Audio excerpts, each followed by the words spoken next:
Okay, quick music disclaimer here. I do not own the rights to this music, which belongs to the rightful owner, who is the intoxicating mind of Dr. Frankenstein.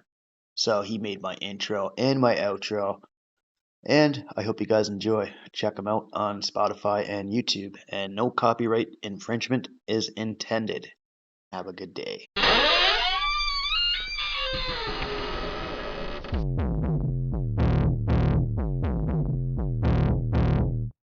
A clear choice of good versus evil, of right versus wrong.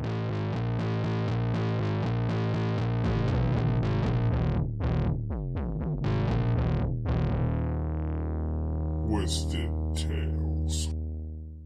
Thanks for tuning back into Twisted Tales, folks.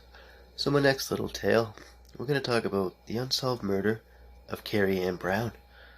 Now, Kerrie Ann Brown was a 15-year-old girl that was last seen alive on October 16th, 1986.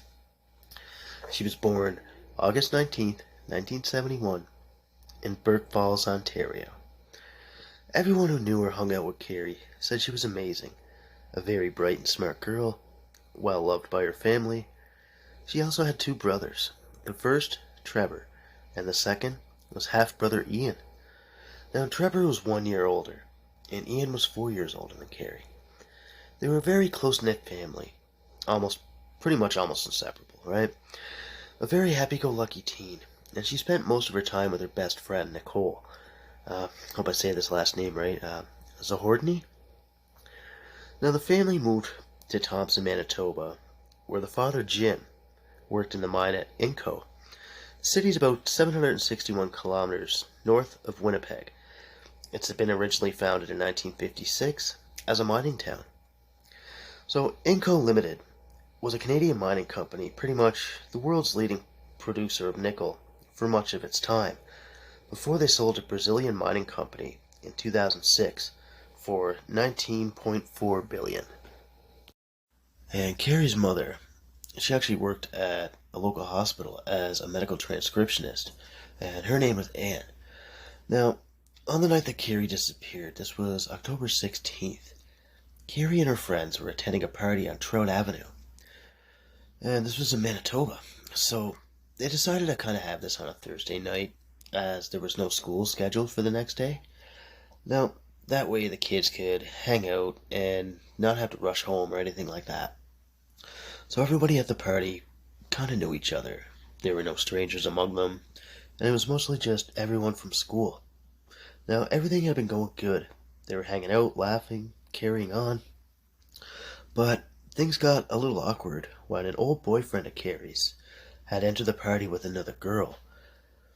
So this started to make Kerrie Ann a little bit uncomfortable, as the two just broke up, and he brought a girl that he dated before Kerrie. So she asked her best friend Nicole if she felt like leaving, as both of them had planned to sleep over that night over at Nicole's place. So they said goodbye to friends at a party, and they ventured out to go home. Now, when Nicole realized she'd forgotten her purse, she ran back inside the party to grab it. And when Nicole returned, Kerrie Ann was actually nowhere to be seen. So she guesses that Kerrie kind of got tired of waiting for her, as she did take a bit of time arguing with her own ex-boyfriend. She remembers seeing a single track of footsteps in the snow leading down the driveway, and they kind of ended at some tire tracks on the street. Now, Nicole searched around and wandered down the road, the nearby streets, just to look for her friend. Eventually returned to the party 2 times, and then she was still unable to locate her best friend. And that's when the panic kind of began to set in. So the next day, a few friends had called the Brown residence looking for Kerrie Ann. But when Nicole had called, looking for her to see if she got home okay, that's when things started to kind of fucking unravel pretty quick. Now, Kerrie's father reported her missing around 4 p.m. on Friday, October 17th, 1986, and had told them that she had vanished from a party the night before. And I cannot imagine the pain and everything else that the family had felt, wondering where their daughter their sister and their friend was. Now, at the time, who would give much thought to it? The girl didn't get into trouble. She hung out with amazing friends, was very respectful. And some 40 hours later, the poor little body of Kerrie Ann Brown was found in a wooded area. It had been found by Donna Kovic and another woman, Joanne. And these two were actually on a little horseback riding trip, and they stumbled across her body, unfortunately. As I mentioned, that the two were actually on a little horseback riding adventure. It kind of got a little iffy when the two horses began to fuss and act a little bit weird. Now, Joanne had seen something up ahead and asking Donna if that kind of looked like a mannequin up ahead. But when they got closer, they saw Kerrie's body lying on a jacket, and one hand was up, the other was down. Kind of dressed in a pink and black leopard print outfit and white socks. Now, her face was badly smashed and beaten. Donna hopped right off her horse and began checking Kerrie's body for a pulse, realizing shortly after that the teen was dead. She said to Kerrie, "I'm gonna go get help. I hate to leave you, but I'm gonna go get you help. I'm sorry this happened to you. I'll see that they pay." And in an article, she said, when she said that, it's kind of a bad thing to say because she feels that she let her down. But there was lots of evidence at the scene. A tree branch that was stained with blood. Another clue to the grisly scene was were tire tracks around the road, a blue air mattress, a rubber car mat. So police suspect that the car mat was kind of used as traction devices to get unstuck from the muddy road before driving away from the scene of the crime. Now, in the 70s two teenagers came forward with information about seeing a green-colored muscle car, along with another vehicle, a white van, and these left the area relatively quick, around 12 a.m. on the night that Kerrie had disappeared. A man in the area had actually owned a similar muscle car, so police looked into this information given by the teen, and it was actually a local 22-year-old man, and he became a prime suspect in the case. Police now had to investigate the 22-year-old, and his name was Patrick Sumner. And they just had to check in on everything, the muscle car resembled his, and that did leave the scene that night. And the ones that actually gave this info was Sean Simmons. And within a week after the poor girl's murder, investigators said that they had pulled hairs from Sumner's car, and these had been consistent with Kerrie's. Although people had been present at the preliminary hearing, they said that the arrest was made because of a stain that was found in the car. So that was the kind of little rumor that was going around. So upon further analysis, the hairs couldn't be proven to be from Kerrie, and the stain that they found ended up being tomato juice. Sumner claims that police actually used this as a pretext to make an arrest. So a lot of people also make claims that Sumner was seen washing his car the very next day after Kerrie's disappearance. That could be a total coincidence. People like clean things, but I can see why police looked into it like there wasn't much to go on, and an innocent girl met her violent end. So they also seized a shirt from the Sumner household, and that contained blood. So Sumner argued that the shirt was larger in size than the ones that he wore, and the bloodstains were from his father, from pimples on his back, and that's what caused the small bloodstains. Now, forensic tests also suggested that it had been Sumner's father's blood, so that part was true. And even though he was arrested and charged with first-degree murder, pretty much a week after Kerrie's murder, a judge had stayed the charges during the preliminary hearing. And this was about 4 months later due to lack of evidence. Sumner had always maintained his innocence, and he says he never had anything to do with her murder. And our little buddy Sumner spent 4 months, 16 days, and 23 hours behind bars.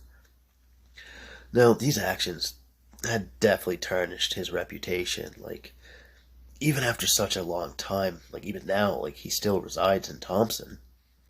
And, like, although the job search has been a little slim for him, the community still thinks he's guilty. He now lives with post-traumatic stress disorder from the arrest, the 4 months plus in jail, and the horrifying pictures of Kerrie's body while he was at the preliminary hearing. So this is what they showed him, right? And he said, like, try being the guy they're accusing of with those horrifying pictures. And you're not considered a victim. And still to this day, former RCMP officers haven't ruled Sumner out as a suspect. But just because of a lack of evidence, it's not the same as being acquitted. And friends even recall Sumner being ostracized by most of the Thompson community, even after being cleared of the said charges. A friend of Sumner's, Claire Henderson Dubé, I hope I said that right, probably not, but she was a friend of Sumner, and she told everyone she was with him the night Kerrie disappeared, but police found discrepancies with Sumner's alibi. So, according to police, Kerrie was killed between midnight and 1 a.m. on October 17th. Mr. Sumner said he drove Dubé home around 8 or 8:30, and then they hit up a local bar with two friends, Lindsay Lang and Curtis Didlock, and and Sumner was home with his mom by 10 p.m. Now the cops had a couple different accounts to go on, but on Dubois' account of the story is that Paul went for drinks. It wasn't dropped off until about 11 p.m. or 12:30, and even Sumner's mother, Rosalie, she had recalled him coming home from work that night, very, very late, but she can't recall the time, and remembers him making a sandwich before bed. Now, when the whole arrest thing shook down in 1986, Dubois remembers police visiting her and having like a total bullshit theory, in her words. The RCMP suggested Sumner had an ongoing crush on Dubois, but he feared rejection from her, and somehow this causing him to be frustrated, which in turn motivated him to instead rape and kill Kerrie, as she was similar in age and appearance. And she actually throws these claims out as total horseshit. But going back to the days that the witnesses stated that he washed the car, that was also deemed suspicious because a local body shop owner, Roland Becker, was one of these witnesses. And he actually saw him washing his car outside his house, and it took him an inordinate amount of time. Now, Sumner never denied washing his car, but states it was on a Saturday, as Friday he would have been at mechanic school till about 4 p.m. or so. And he said, if I was trying to hide something, I wouldn't be in a high-traffic area washing my car. He also voluntarily took a lie detector test and gave police a sample of his hair for DNA testing. Although it wasn't until the 1990s that DNA became like kind of a breakthrough, and RCMP collected samples to be tested from the homicide case. And even during interviews, Sumner went without a lawyer present because he had nothing to hide. He says, I did all I could, and I cooperated so they could eliminate me as a suspect. But that's not what they did. And that's a horrible state of affairs to be in. Like, pretty much shunned by the whole fucking town. It's pretty much like a damned if you do, damned if you don't kind of shit. But there's so many other serial killers out there that cooperate with police. Like, they give DNA and whatnot. Like Paul Bernardo, for example. But he also gave DNA and everything else, and he was just a smug little asshole to begin with. Like, it just goes to show how lives can be affected by such a sudden turn of events. This case has been cold for more than 30 years. DNA samples have been collected numerous times over the years, mainly from people who had associations with Kerrie, and from those suspected of her death. Now, no new charges have been laid, and no details of DNA samples were released. The investigation is currently still ongoing, and this case changed the community and the people. Even on the screen door on the white townhouse where Kerrie lived, still hangs a poster asking anyone with info on her death to contact Crime Stoppers. Some posters have hung on the same doors since the day her father reported her missing. And pretty much all that's left of Kerrie's stuff is her teddy bear. Her father said that this little guy's about 40 years old now. And a woman actually brought back a metal belt of Kerrie's that had got lent out to her by Kerrie on the night of the party. And it's actually now visible around the bear's waist.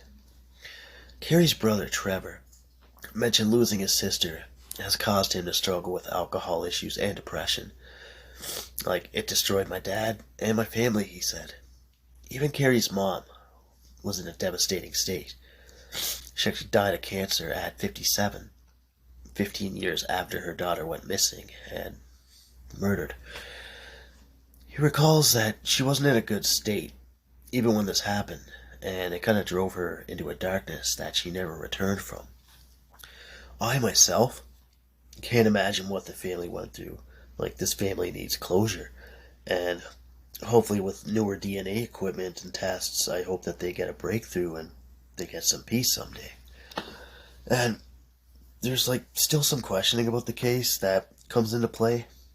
Like, police spent most of the case focusing on Sumner and less focused on other things. Like, what was it, a phone call that came in the night that Kerrie went missing.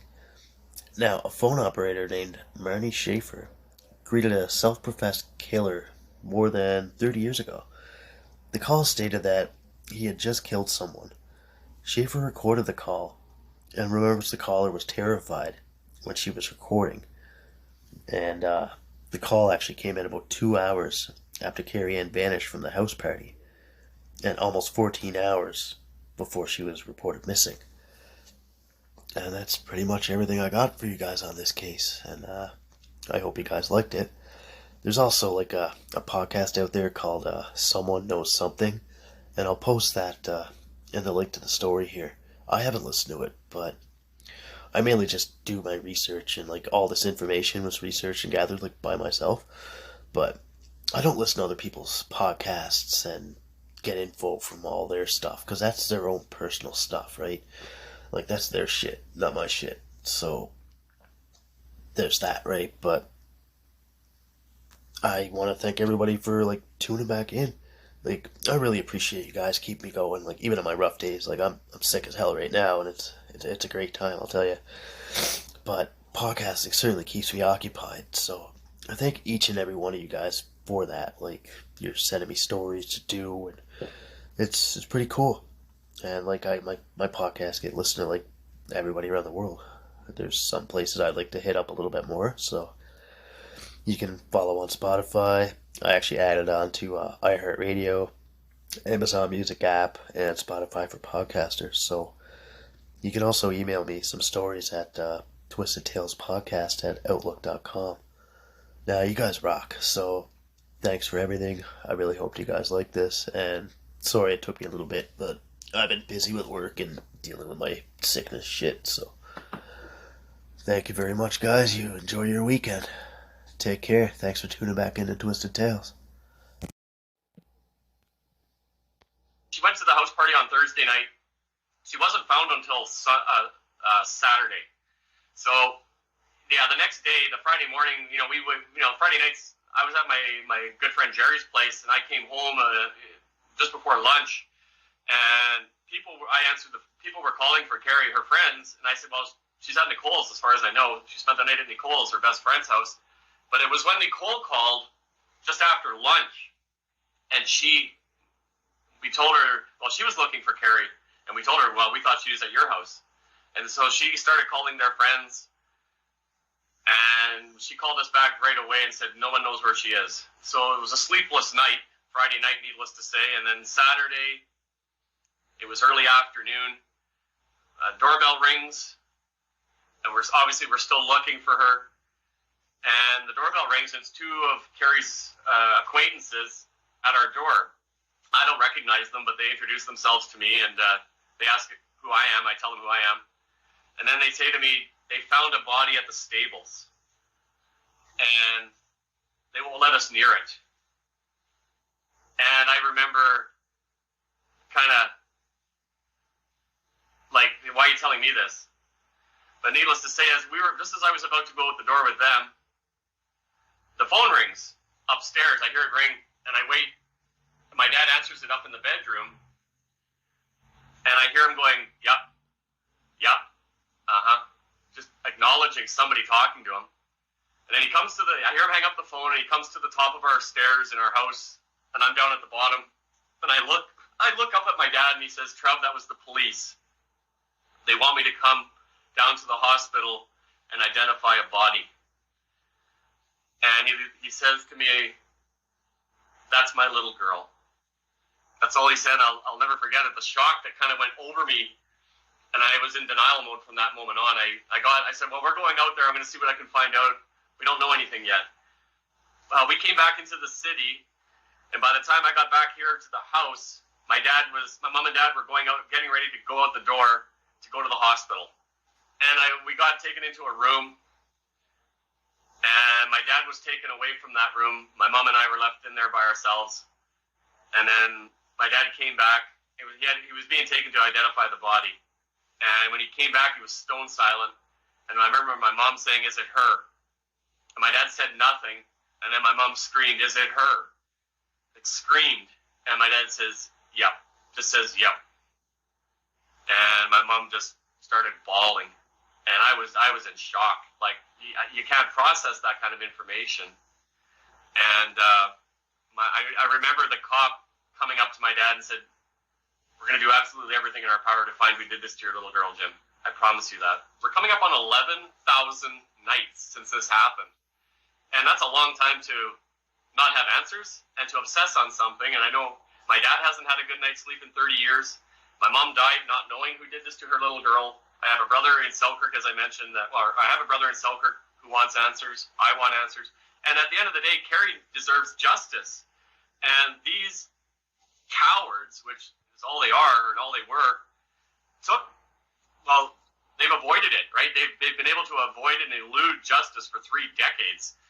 And we know as a family and in our heart of hearts that there are people out there who know who did this, and for whatever their fear is, they've been living in fear of coming forward and talking about it.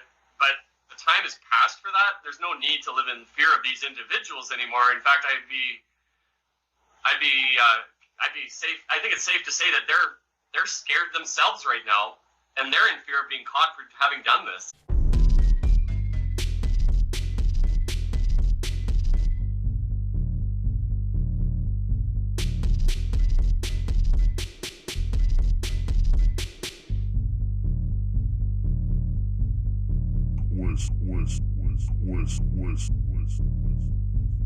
Twisted Tales.